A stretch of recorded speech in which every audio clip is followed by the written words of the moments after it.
All right. So we are live in the Entree Architect Facebook group, the Entree Architect community. I'm with Trayvone Mathis. He posted in our group a link about what's happening around the world right now, happening in his local community, asking for our support. Got a lot of support in that post and a little bit of pushback.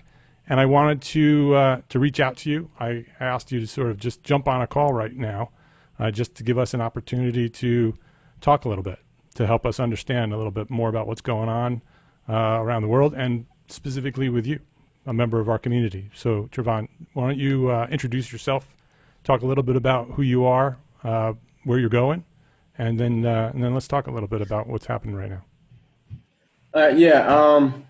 So I'm an architect in training, I guess the official term. I went to school for architecture. Haven't gotten the degree, the accreditation yet. But in doing that, during the course of that, I worked at a large architectural firm, and the projects that I wanted to take on were more grassroots, more addressing the social conditions, living conditions, and the economic connection between how people live and where they can live and things like that. So I started a company called Surveying, and that's what I've been doing ever since. But So that's your company? That's what you've started? It is. What's the name of the company? Surveying. How do you spell that? Savayn. Okay. And so are you still working for the larger firm, or is that what you're doing exclusively now? No, I left to avoid conflicts of interest. Okay. So it's not what I'm doing exclusively, because it's still a very baby, very startup. I'm sure everybody on this link has been through the startup process. And we're doing design and build. So we're trying to be the builders a little bit more than the actual designers, but we're still retaining that design part. But that's it. I didn't really want to talk about my company too much. I really wanted to kind of get to the issue. Yeah, I just wanted to get some background so I know who you were and introduce you to the community. You're based in Toledo, Ohio. Yes, sir. What's going on in your neighborhood? It's a very bizarre situation. So Toledo is, I guess it's a small city. It's like in between. It's a medium-sized city. It's not as big as Columbus or Chicago. And in that, I think everyone around here kind of found the idea of peace in it, that, Toledo wouldn't be one of the cities to actually burn, but it's bizarre here because everything seems normal until it's time to protest. Right. And it's incredibly traumatic. Mentally, it's incredibly traumatic. But the first protest that we had here, our organizations set out for a peaceful protest. We had our things to say about the police and the police brutality and the organization and accountability of these officers. But overall, it was a peaceful protest. There was no looting. I think we made it about a block before we were open fire on with, at first, paintballs, and then they threw tear gas into the crowd. And this is unprovoked.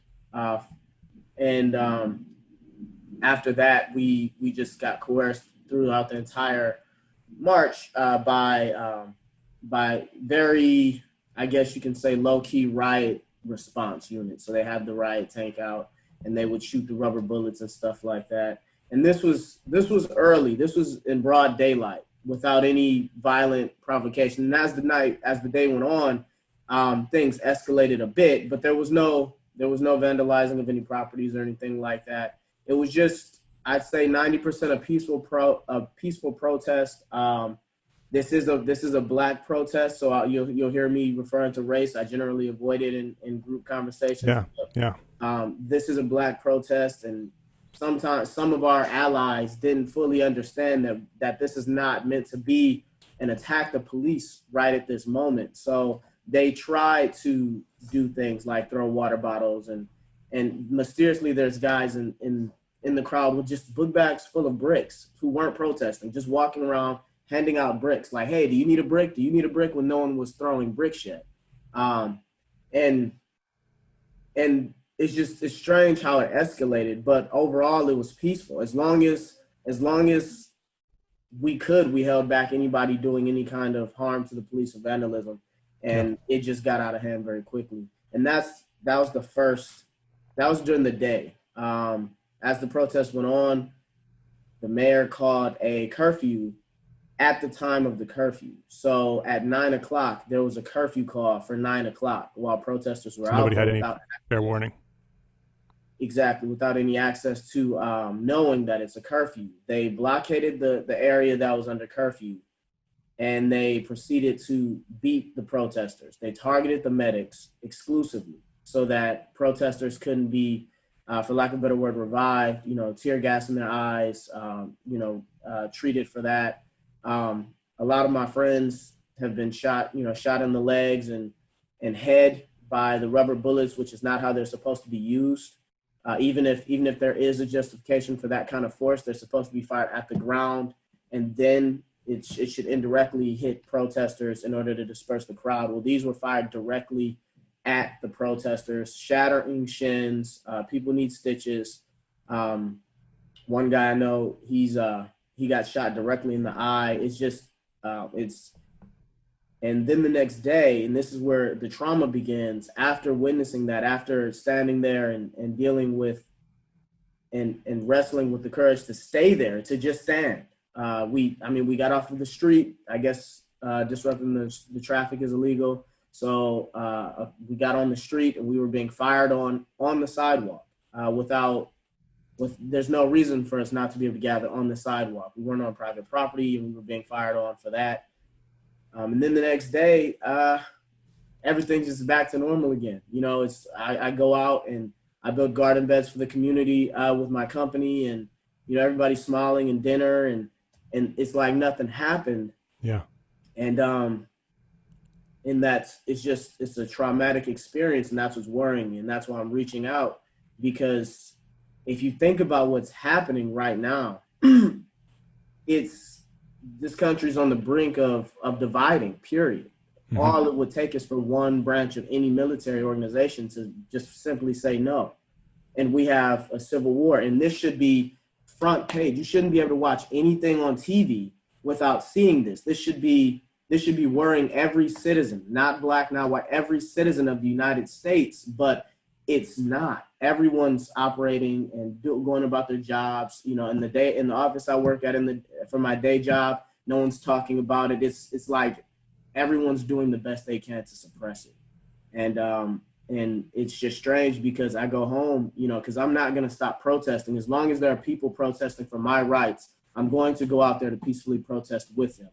And the scary thing is, with the enabling of the National Guard and live rounds being used in other cities, and that being a possibility here, even though there's no more, there was a night of very small looting, but these are not our protesters. And that's what I'm trying to get across to everyone who says, oh, the riots are bad. That is not what we're here for. These are opportunists, and they're on both sides of the fence. They are black, they are white, they have no cause. And they're taking the opportunity of chaos to do these things. And we want this resolved as quickly as possible, but we can't lay down at this point. Right. Because at this point, the police are sending us a very clear message. They're attacking us without violence. They're sending us a very clear message that you cannot demand things of us. And this should be a citizen issue, because if something happens to you guys, if there's an issue with, I know one guy was like, I don't discuss politics on Facebook. If there's an issue with your ideologies and your justice, you will not be able to demand these things, because if it goes against the powers that be, you'll be treated the same. And this is why this is an issue. It's more than just our civil rights issue at this point. We can't lay down as a people, as a country. We cannot lay down and accept this. We can't accept the military being used as a tool to lay down peaceful protests. We can't accept that. A 2 week, I think the last thing I saw was maybe a 2 week lockdown. And it's a quarantine, whereas no one can leave. That's ridiculous, because maybe in the cities that are going crazy, yeah, you got to rein it in, but people still have to be able to protest. The police, the political elected officials, they are there for us. And when it's this clear of a civil unrest, at the very least, we need a conversation. We need action. But that's not what's happening. Instead, it's, well, we'll just go ahead and lay you down flat with violence. And it's bizarre. It's very bizarre. It's very traumatic. And the thing that's traumatizing me personally is, as I said, I'll always go out and protest. If there are people fighting for my rights, black or white, I will be in that crowd. And that, saying that, when live rounds are being used, I have to deal with the thought that while everything is normal and I'm building garden beds and I'm smiling and trying to keep up a normal facade for the sake of society, next week I could be dead with my daughter and my son, with them having nothing to lean on, with no one to look to, not understanding what's happening or why I'm gone. It's a very real possibility for me. And this is something that's bothering me right now very, very strongly with our society, that it's not being taken seriously. Even in our community, it's being suppressed. Even in the Black community, it's being suppressed. And I don't understand it, but I'm trying to reach out and hopefully get the members of our community involved in just talking to people, making it a thing that's there that they have to address or even at least think about. And that's all I have to say about that. So if you have any questions, I can answer those. Yeah. Trayvone, I thank you for coming on with me. That's why I wanted to bring you on. I know that some people were talking about how we don't talk politics, and that's a rule in our group. We don't talk politics. This is not a politics conversation.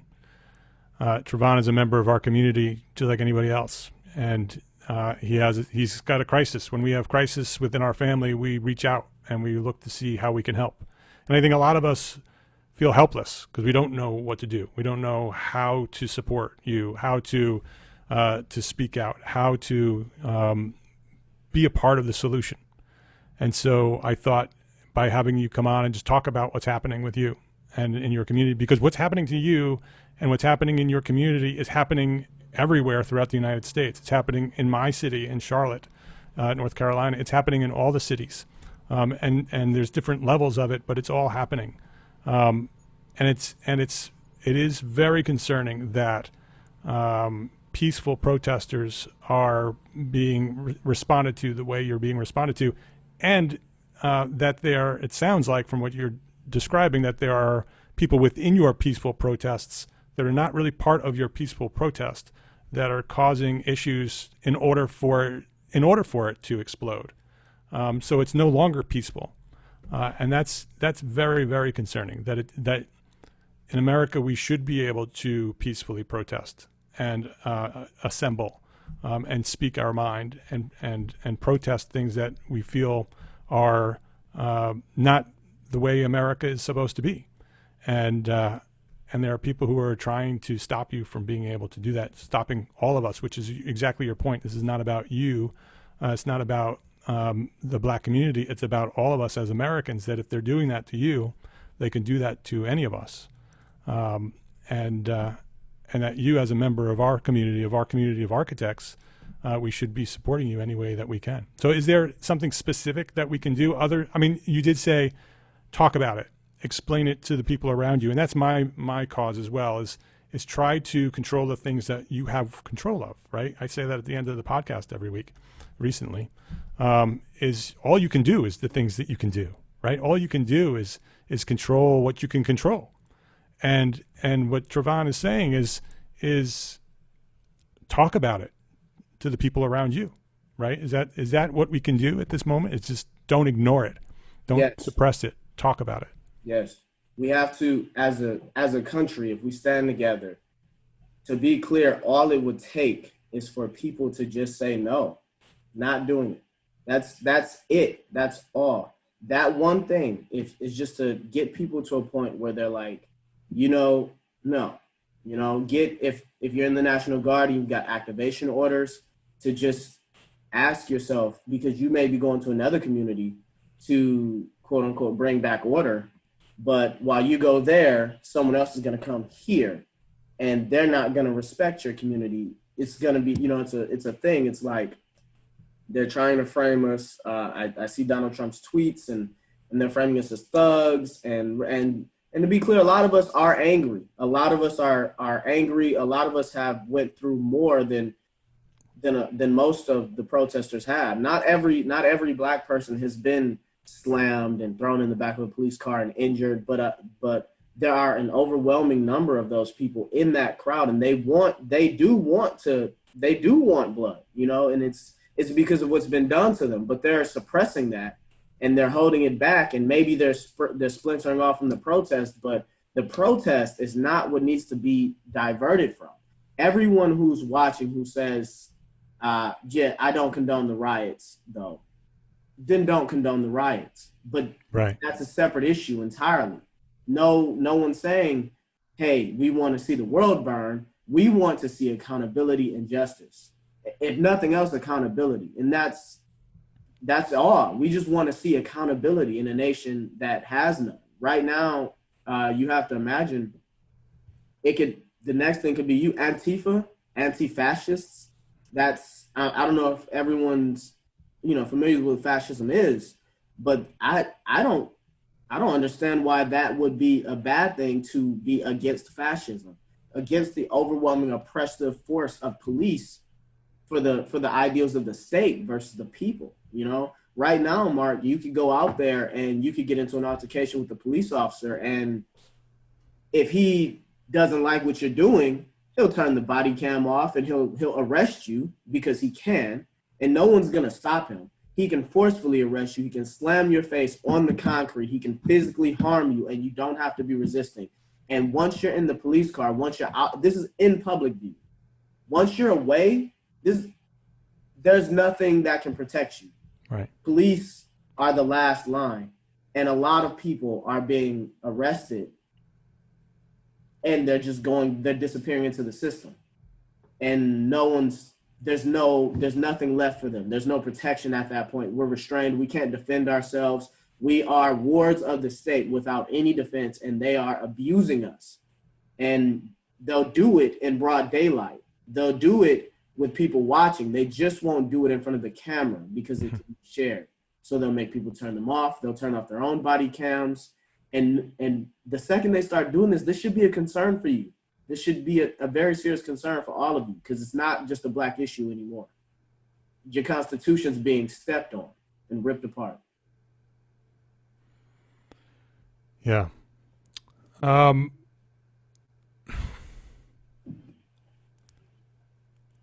It's scary, to say the least.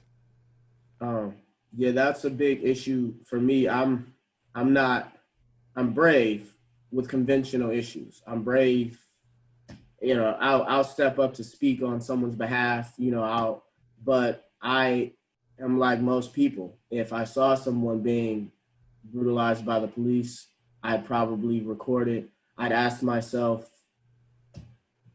do I want to intervene on this person's behalf and face the consequences that come with it? Me right. going to jail, me losing my job, the negative publicity behind it, that cold pit that develops right above your stomach. That's something that I'm battling with, because in order to go out there, I have to confront that directly. This is the time where everybody's feeling that same thing, where everybody's asking, am I that person that would do that? And to be bluntly honest, the average person will not. And it's okay, but we have to acknowledge that, and we have to figure out at what point will you, and if you won't ever, and that's fine. Everybody can fight in their own way. Just speak, confront, know that you're going to be scared. Know that everybody who's out there is scared and terrified. But at the very least, just speak, because it's just traumatizing. This entire thing is just traumatizing. It's the only word I can use for it. Is the ultimate goal law enforcement reform? Is that ultimately the goal? Yes. So most people just want accountability. So yeah, law enforcement reform. In our community, we are asking for there's a policy where police misconduct is expunged off their records after 2 years. We want that to be gone. Mm-hmm. If you violate your role as a police officer, as an officer of peace, then that needs to stay on your record. You can't just simply, wipe it away because of the authority that you hold. And a community-based internal affairs review board versus something that's done by the police, because the police go from, they go back and forth between those departments. They can't police themselves, they're buddies, so you have public servants with no accountability to the people that they serve. So we need to reverse that.